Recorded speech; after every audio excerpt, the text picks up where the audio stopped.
Pada zaman dahulu, di dalam hutan yang asri dan alami, hiduplah penghuni hutan yang damai dan saling menolong. Singa adalah sang raja hutan. Semua binatang sangat menghormatinya. Ia adalah raja yang sangat bijak dan perkasa. Tidak ada satupun binatang yang berani kepadanya. Suatu hari, sang raja hutan memanggil seluruh warganya untuk berkumpul di tempat pertemuan. Kuda berlari kencang menuju tempat pertemuan ketika mendengar auman sang raja hutan. Saat berlari, keempat kakinya bergerak. Tulang pada kaki kuda berfungsi sebagai alat gerak pasif, sedangkan otot kaki merupakan alat gerak aktifnya. Kedua alat gerak ini akan bekerja sama sehingga kuda dapat berlari dengan kencang. Kelinci pun segera melompat untuk memenuhi panggilan raja hutan.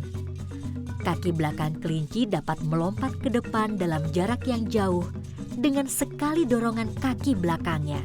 Hewan yang memiliki bulu indah ini ingin segera tahu alasan sang raja hutan memanggil semua binatang. Ikan dari dalam sungai segera berenang menuju tempat pertemuan.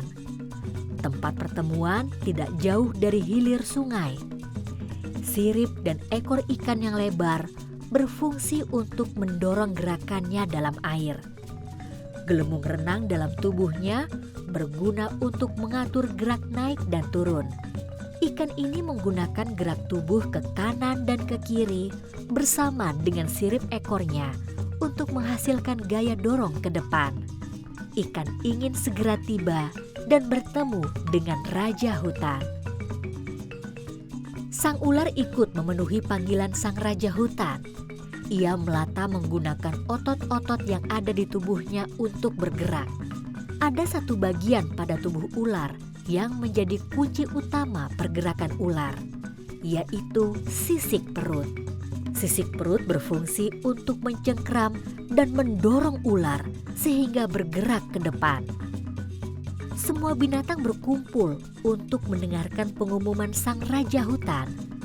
Barang siapa yang dapat memenangkan sayembara ini, dia akan menjadi kepercayaan raja.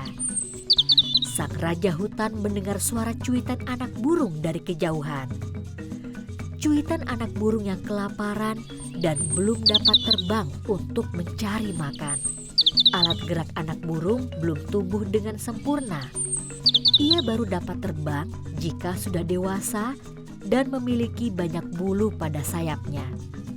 Saat terbang, burung mengepakkan sayapnya ke bawah dan ke atas. Bulu-bulunya bergerak bersamaan, memungkinkan udara melewatinya. Gerakan bulu membantu gerakan burung terbang.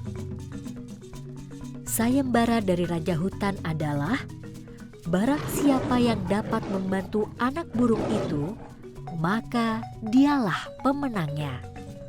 Nah, menurut kalian, di antara hewan kuda, kelinci, ikan, dan ular, siapakah yang dapat membantu anak burung tersebut? Dan ceritakan bagaimana mereka bergerak.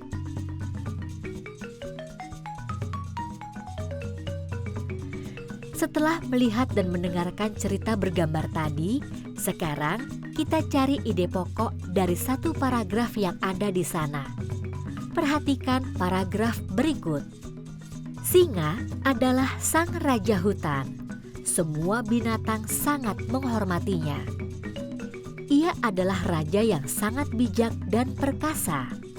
Tidak ada satupun binatang yang berani kepadanya.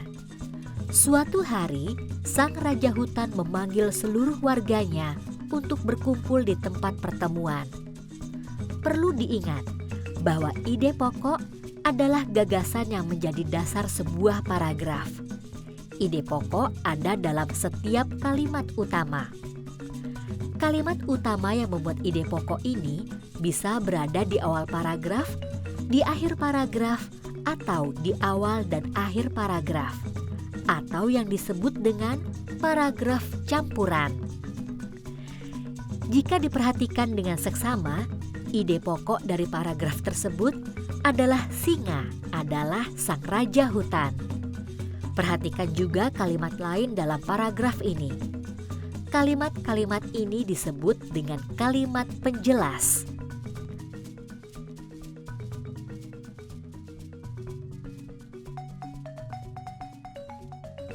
Oke, sekarang yuk kerjakan kuis berikut ini. Coba kalian baca dan cari ide pokok pada paragraf berikut.